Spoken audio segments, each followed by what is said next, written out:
Hi there, everybody, and welcome to Jim's Declassified Retail Survival Guide. I'm your host, Jim. See, saw my name tag. A name tag that serves as a symbol of corporate servitude, dehumanization of the working class, and the domineering power structure of fascist capitalism. But that's not important right now. What's really important is helping you survive at your retail job till some better comes along. And today, I'm going to give you 5 tips on managers.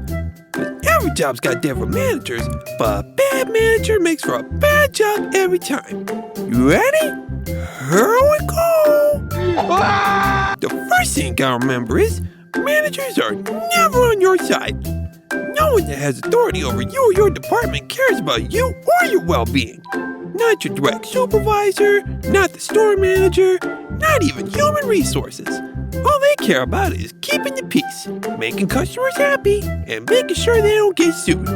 If you come to them with a complaint, they won't do a diddly squat about it.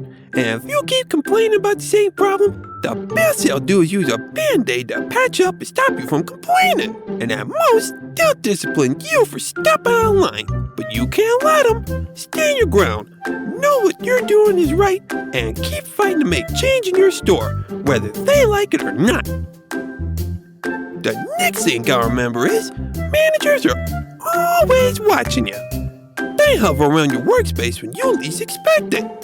They might force you to keep a phone or a walkie-talkie on you at all times. And those cameras all over the store sure as heck aren't there to watch out for shoplifters. They want to keep their eyes on you and make sure they have reasons to fire you if they absolutely need to. Even if you're just standing around for a few seconds, they'll use that as an excuse to force you to keep working. Because to them, you're not worth anything unless you're helping them make record profits that they won't even share with you. That's why if you ever need a minute to yourself they can't take away from you, go to the bathroom. It's the only place in the store where they don't have cameras. The next thing you gotta remember is, if managers think you're breaking the rules, they're gonna try and scare you. If you complain too much or don't work enough for their taste, they'll do things that'll intimidate you into doing what they want. They'll overwhelm you with a bunch of different complaints all at once. They might even yell at you on the sales floor in front of customers. And their strongest move is calling you into their office. It solidifies the power dynamic and makes you seem like a bad student getting a scolding from the principal. It's supposed to keep you in line and make you take whatever they throw at you, since you'll be too scared and weak to stand up to them at fake news for your God into you. But you can't let them scare you. Stand up for yourself, and even if you are in the wrong, don't let them intimidate you. You gotta let them know you won't be scared, because it's their way of bullying you into being a good little worker drone that accepts his lot in life.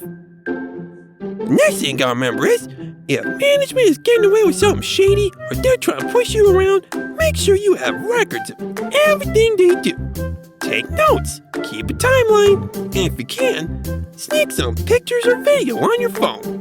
That's especially true if they're trying to fire you for something you didn't do or for something they don't fire people for. If there's evidence they're up to no good, their case is going to look mighty shaky.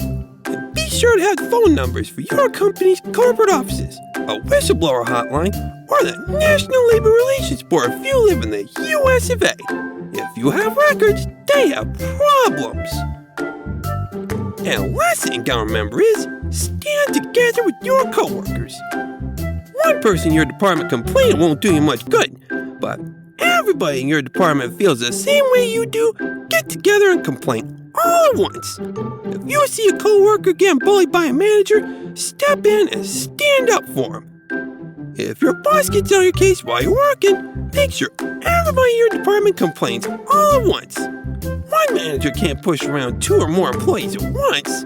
Remember, their strategy is divide and conquer.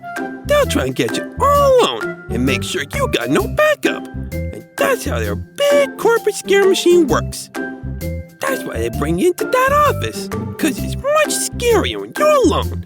That's why you guys stick together. You might not always be able to trust your coworkers, but they're in the same boat you are. And if you have their back, then eventually they'll have yours. Maybe. Well, I better go. There's a snack spread in the break room, and that's the only food I'm going to be able to afford this week. If you like this video, share it with friends, especially the ones that work in retail. Give me a thumbs up and a comment too. I love comments that don't appear on my performance records.